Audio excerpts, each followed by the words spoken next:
Assalamualaikum bosku, welcome to my channel. Sebelum menonton jangan lupa subscribe, nyalakan dulu loncengnya, dan jangan lupa like dan komen. Dan jangan lupa ambil posisi rebahan kalian. Untuk kalian selamat menyaksikan. Keesokan harinya, sebelum fajar, para murid dan tetua sekte Heng Yue berganti jubah baru. Berkumpul menuju aula utama sekte Heng Yue, tidak hanya para penatua gerbang dalam, tetapi juga para penatua gerbang luar. Hari ini adalah hari perayaan. Siapa yang merayakan? Itu secara alami untuk merayakan keberhasilan 9 murid inti sekte Heng Yue. Dalam kompetisi 3 sekte, meski 8 murid inti di antaranya kalah, hanya Ye Chen mencapai final dengan cara yang kuat. Ye Chen juga mengalahkan tubuh roh mistik legendaris yang tak terkalahkan, mengejutkan dataran Chu, dan berjuang untuk kemuliaan sekte Heng Yue. Pada saat ini, dua baris penatua dan para murid telah berdiri rapi di kedua sisi tangga yang panjang sekte Heng Yue. Dalam sorotan, 9 sosok perlahan-lahan melangkah ke tangga. Ya, Ye Chen datang lebih dulu paling depan di antara murid inti lainnya. Ye Chen mengalahkan tubuh roh mistik. Ye Chen adalah murid sejati pertama sekte Heng Yue. Dapat dilihat bahwa wajah Ye Chen dan Liu Yi pucat, wajah mereka masih sakit, dan napas mereka terkadang tidak teratur, terkadang damai, terkadang tirani, dan terkadang melemahkan. Orang tidak bisa menahan cemberut. Ya, Ye Chen dan Liu Ti menggunakan mantra penipu yang diberikan Yang Dingtian kepada mereka. Alasannya mudah dimengerti, karena keduanya sangat menakjubkan sehingga mereka pasti akan diikuti oleh kekuatan utama. Yang Dingtian juga ingin menunjukkan kelemahan kepada kekuatan utama dan membuat mereka merasa bahwa Ye Chen dan Liu Yi tidak akan menjadi ancaman bagi mereka. Dengan kata lain, ini untuk melindungi mereka. Siapa yang akan mulai dengan mereka yang tidak menimbulkan ancaman bagi mereka? Di sini, di depan aula di ujung Yunji, melihat 9 orang terus datang, Su Fu berdiri di samping Yang Dingtian tidak bisa membantu tetapi membekukan janggutnya. Ini adalah masa depan Heng Yue kita. Melihat mereka membuatku berpikir mereka ketika kita masih muda. Selain itu, Dao Xuan menarik napas dalam-dalam, tetapi tersenyum dengan emosi.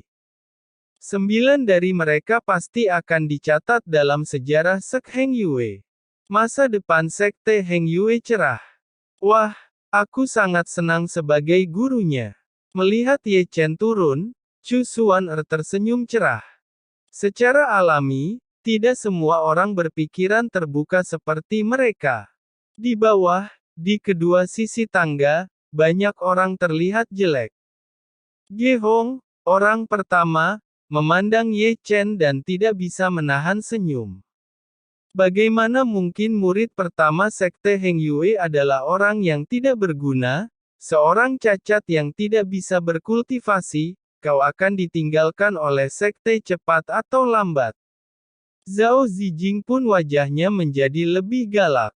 Seperti mereka, seperti Zishan, Jiang Hao, Yin Ziping, Kong Chao, Zuo Qiuming, dan Jiang Yang, wajah mereka sering kejam. Melihat wajah pucat Ye Chen dan suasana yang tidak teratur, tertawa lebih sembrono. Ye Chen, bagaimanapun juga, kau orang tidak berguna, tunggu aku, ketika kita memasuki gerbang dalam, kamu akan mati dengan sangat keras. Di sisi Qiyang, hatinya menderu, matanya merah dan dia menatap Ye Chen. Qi yang sebelumnya adalah murid inti peringkat 8. Kemuliaan hari ini seharusnya miliknya, tetapi karena Ye Chen mengalahkannya dia sangat kesal. Tentu saja, tidak semua murid seperti mereka. Sama seperti ini, seluruh tumpukan daging berlemak, yaitu Xiong menatap Ye Chen dengan dua mata kecil berkonsentrasi saat ini, melihat bocah ini, mengapa tanganku begitu gatal? Di samping, Xie Yun berkata dengan sungguh-sungguh, "Ya aku juga." Huo Teng bergumam, "Aku benar-benar mengira Ye Chen sudah mati. Ternyata dia tidak bisa mati semudah itu." Di samping, Qi Yue terkekeh pelan, menatap Ye Chen, dan bergumam, "Terima kasih karena masih hidup." Para murid bergosip. Saya mendengar bahwa dia adalah murid Sekte Zeng yang sebelumnya, dan dia adalah mantan kekasih Jining Suang. Seseorang berbisik. Dunia ini benar-benar gila. Ada perbedaan besar. Tubuh roh mistik telah kalah di tangannya. Saya tidak bisa memahaminya. Kudengar Ye Chen memiliki api sejati dan petir. Aku benar-benar meremehkannya. Sungguh keajaiban bahwa pil penghancur tulang dia masih hidup. Seseorang menghela nafas dan berseru. Bagaimana dengan bisa untuk berdiri? Dia tidak menyebutkan keberanian, tapi sekarang dia hanya anak tidak berguna. Aku berkata, apakah kamu binatang buas? Si Tunan, yang sedang berjalan, tidak bisa tidak melirik Ye Chen, yang berdiri di paling kiri, dengan cedera serius, kau bisa sembuh kembali. Seperti dia, Ni Feng, Nangong Yue dan Duan Yu juga penuh kejutan. Jika saya tidak melihat Ye Chen di sini hari ini, saya khawatir mereka semua mengira Ye Chen sedang berbaring di tempat tidur. Menderita cedera yang begitu serius, mereka bisa melompat-lompat hidup-hidup dalam semalam, jadi mereka tidak terkejut. Si Tunan berkata pada Ye Chen, mengenai kultivasimu kau jangan memikirkannya, jika kelak ada orang yang menindasmu aku pasti akan membunuhnya. Meskipun Ye Chen mampu berdiri, mereka tahu bahwa Ye Chen kelelahan dan fondasi kultivasi dihancurkan, dan dia tidak bisa lagi berlatih. Karena alasan ini, mereka sedikit bersalah. Jika bukan karena Ye Chen, para murid inti semua akan mati ketika melawan mayat hidup. Untuk kata-kata ini, Ye Chen dan Liu Yi tidak bisa menahan senyum satu sama lain. Keduanya paling tahu bahwa mereka bukan orang yang tidak bisa berkultivasi. Jika mereka tidak ditutupi oleh mantra penipu, momentum mereka akan jauh lebih kuat dari yang lain. Secara alami, keduanya tidak akan memberitahu si Tunan tentang hal-hal ini. Sekali lagi, demi keselamatan, selalu baik untuk berhati-hati, jika tidak, kekuatan besar seperti Sekte Zeng yang pasti akan mencoba menyingkirkan mereka berdua untuk mencegah masalah di masa depan. Dengan semua perhatian, Ye Chen dan mereka sudah melangkah ke podium, berdiri berjajar rapi. Yang Ding Tian tersenyum nyaman. Kalian kesembilan murid inti adalah pahlawan yang telah bertarung dengan baik dan mengharumkan nama sekte, sebuah kebanggaan bagi sekte Henyu memiliki murid seperti kalian. Guru cepat keluarkan hadiahnya. Si Tunan menyeringai. Yang Ding Tian tertawa, ini semua untuk kalian. Dengan lambaian jubah Yang Ding Tian, 9 tas penyimpanan sudah terbang keluar dan melayang di depan Ye Chen. Secara alami, Yang Ding Tian adil dan hadiahnya berbeda, seperti Liu Yi dan Ye Chen, dan hadiahnya banyak, seperti Ni Feng dan Nangong Yue, dan hadiahnya lebih sedikit. Senang punya uang. Ye Chen mengambil tas penyimpanan, dan melirik ke dalamnya. Uangnya sangat banyak. Oke, duduklah. Yang Ding Tian melambaikan tangannya. Begitu kata-kata Yang Ding Tian jatuh, si Tunan membawa Ye Chen dan mereka pergi. Para guru telah berbicara, dan para murid serta penatua secara alami tidak akan diam. Perjamuan yang disiapkan sejak lama dirayakan hari ini.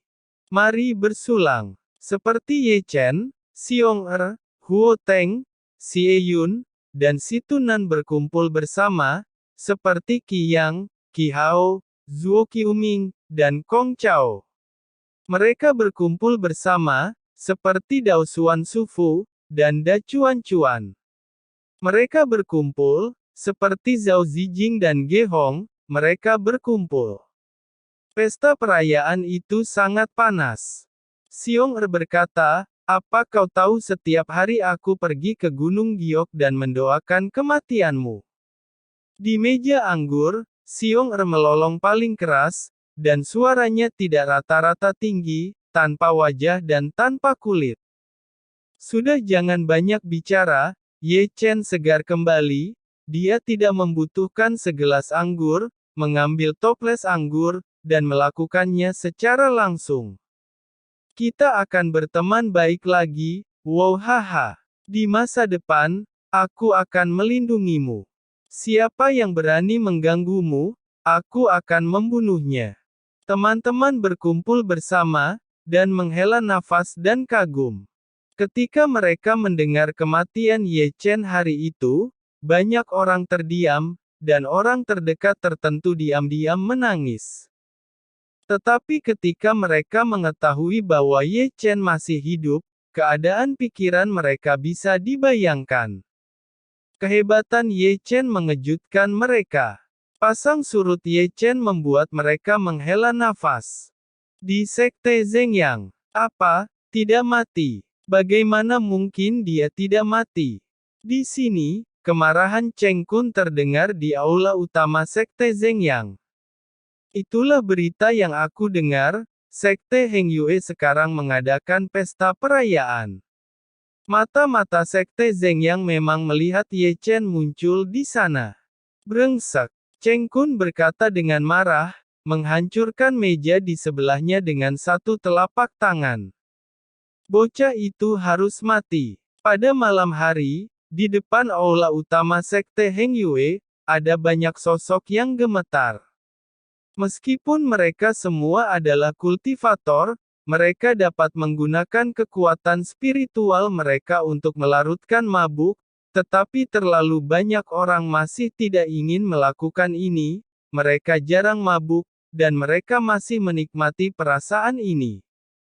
9 murid inti, Ye Chen, tidak kembali ke puncak masing-masing, tetapi dibawa ke istana bawah tanah oleh Yang Dingtian. Pada saat ini, mereka berdiri di depan gerbang batu besar, yang disegel dengan suasana kuno, tertutup rapat dengan rune, dan dua tetua yang lebih tua menjaga pintu. Ini sangat misterius. Ye Chen melirik dan tidak bisa menahan nafas. Paman Yang, tempat apa ini?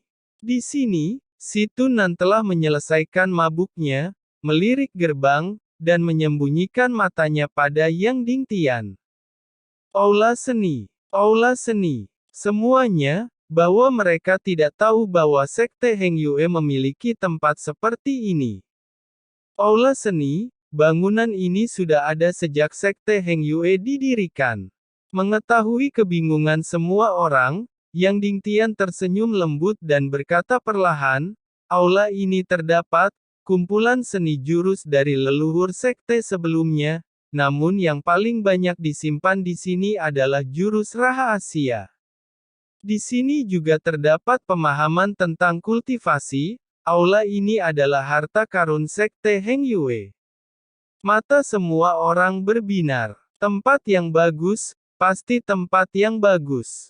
Yang paling bersemangat adalah Ye Chen, yang siap menyalin banyak jurus di aula seni. Di sini, gerbang batu besar telah dibuka perlahan, dan udara misterius serta perubahan udara melonjak keluar. Ayo masuk. Batas waktu 9 hari, jangan terlalu serakah. Yang Dingtian tersenyum ringan. Oke. Si Tunan masih tidak menunggu sampai kata-kata Yang Dingtian berakhir. Kemudian, Liu Yi, Ni Feng dan Nangong Yue juga masuk satu demi satu. Ye Chen sampai di akhir dan mengikuti dengan satu langkah. Begitu dia masuk, Ye Chen merasakan cahaya terang di matanya.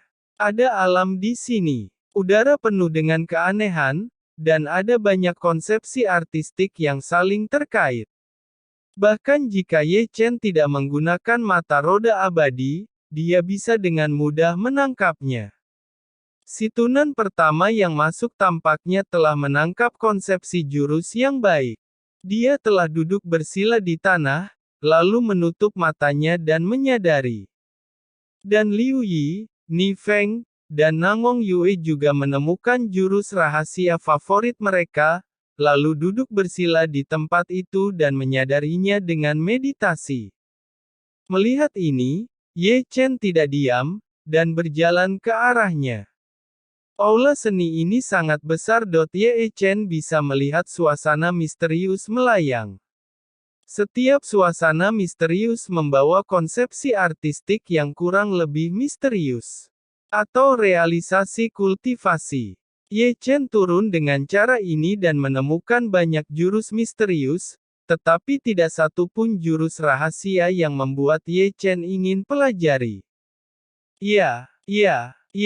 Segera, lolongan pedang terdengar, membuatnya berhenti. Di depannya, ada ribuan udara misterius terbang bola-balik, dan masing-masing sangat ganas. Tak perlu dikatakan, udara misterius ini membawa metode rahasia pedang, dan jumlahnya tidak sedikit. Semuanya adalah jurus rahasia pedang. Disinilah tempatnya. Ye Chen melangkah maju dan duduk bersila di tanah, menarik suasana hati setiap pedang. Atmosfer misterius yang membawa misteri pedang itu tampaknya spiritual. Pedang dipimpin oleh Ye Chen dan berkumpul menuju Ye Chen, berlama-lama di sisinya, dan lolongan pedang itu keras. Keadaan pikiran Ye Chen jelas, dan dia akan memasuki dunia rahasia pedang. Ye Chen menemukan bahwa misteri pedang ini, termasuk serangan, pertahanan, dan integrasi latihan, meskipun masing-masing memiliki kelebihannya sendiri, tetapi juga memiliki tujuan yang sama dan misteri yang tak ada habisnya.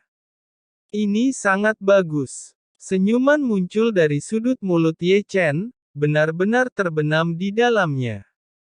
Semuanya berjalan dengan tertib, dan 9 murid sejati masing-masing, meditasi memahami, dan di aula seni, menjadi sangat sunyi. Di puncak giok, paviliun giok. Chu Xuanwei duduk di sana, memegang pipinya di satu tangan, dan memandang Chu Ling'er ke samping, menyeringai sambil tersenyum, "Adikku yang baik, tidakkah kamu akan mengatakan sesuatu?" "Ah, kakak, apakah kakak tidak akan berhenti membahas masalah aku dan Ye Chen?" Chu Ling'er memerah karena malu. Chu Xuan berkata, "Bukannya aku yang ingin selalu membahasnya, tapi kau harus mengatakan pendapatmu." "Kakak, pendapat apa?" Pipi Chu Ling'er menjadi lebih merah, dan dia tidak bisa menahan diri untuk tidak menundukkan kepalanya. "Ling, jangan berpura-pura bodoh begitu." Chu Xuan'er tersenyum lagi, lalu berdiri, berpikir untuk pergi keluar. "Kakak akan memberimu beberapa hari untuk mempertimbangkan. Jika kamu setuju, kakak akan segera menyiapkan pernikahan untukmu." Pernikahan. Mendengar dua kata ini, Chu Ling'er tidak bisa membantu tetapi mendongak dan menatap kakaknya yang akan pergi. Chu Ling'er mengerutkan bibirnya dan bergumam dalam hati, "Tapi kakak, orang yang Ye Chen sukai jelas-jelas dirimu bukan aku." Di aula seni, Ye Chen telah duduk selama 3 hari. Selama ini, Ye Chen tidak pernah bangun. Selama waktu ini, ia terus menggambar suasana misterius, menangkap suasana di dalamnya, dan menyadarinya dengan meditasi. Dalam konsepsi artistik, Ye Chen terus berevolusi kembali, menyimpulkan misteri banyak rahasia pedang dengan mata roda abadi, untuk menemukan asalnya. Kata-katanya rumit dan sederhana, dan mudah untuk menemukan esensinya. Ye Chen bergumam, "Dalam pertahanan aku punya jurus Ki Armor dan formasi Bagua, untuk jurus serangan aku mempunyai jurus terlarang mata roda abadi, jurus angin dewa, tebasan 8 malapetaka. Saat ini yang aku tidak miliki adalah serangan beruntun. Apakah mungkin untuk mencampur begitu banyak misteri pedang menjadi satu misteri? Dari jurus pedang yang sebanyak ini, adakah yang dapat digabungkan menjadi satu jurus? Itu dia. Mulut Ye Chen sekali lagi menunjukkan senyuman. Kali ini, pikirannya terus-menerus bermigrasi dalam suasana hati banyak pedang, mencampur esensi dari banyak rahasia pedang bersama-sama, dan menyimpulkan evolusi melalui mata roda abadi. Ye Chen duduk selama 3 hari lagi. Pada hari ke-6, ada perubahan di sisi tubuhnya. Ada pedang yang tertinggal dan pedang melolong, dan itu bukan lolongan pedang, tetapi banyak pedang melolong, bahkan keras. Pada hari ke-7, Ye Chen perlahan bangkit, tetapi masih tidak membuka matanya. Ya, dengan lolongan pedang, pedang Crimson muncul di tangannya, dan dia perlahan menari. Selanjutnya, ini adalah proses yang panjang. Sambil tenggelam dalam suasana pedang, Ye Chen melambaikan pedang Crimson. Gerakannya terkadang lambat dan terkadang cepat. Pedangnya terkadang diam dan terkadang bersenandung. Pedangnya terkadang tajam dan terkadang tumpul. Dengan cara ini, 2 hari lagi berlalu dengan tenang. Ini hari terakhir, dan aku pergi. Si Tunan adalah orang pertama yang berdiri, tetapi dia masih dalam suasana hati yang baik. Tampaknya dalam 9 hari di aula seni, dia mempelajari rahasia yang bagus.